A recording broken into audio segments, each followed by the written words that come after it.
আজকে আমি কচু দিয়ে মাছ রান্না করব। প্রথমে আমি মাছগুলোকে ভেজে নেব। ভেজে নেওয়ার পরে কচুগুলোকে কেটে ছোট ছোট করে ধুয়ে সিদ্ধ করে রেখে দেব।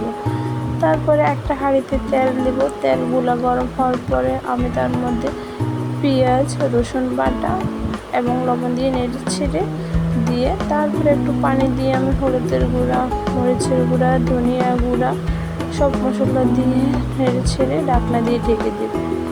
যখন দেখব মশলা থেকে তেল বেশি উঠছে তখন তার মধ্যে আমি যে কচু কেটে রাখছি ওগুলো ঢেলে দেব।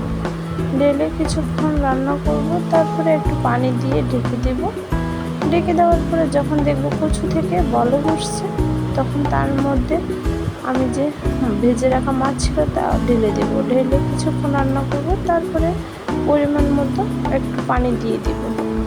পানি দেওয়ার পরে আবার ঢাকনা খুলে দেখব আমার রান্নাটা কেমন হয়েছে। লবণ চেখে মাশাআল্লাহ আমার রান্না অনেক স্বাদ।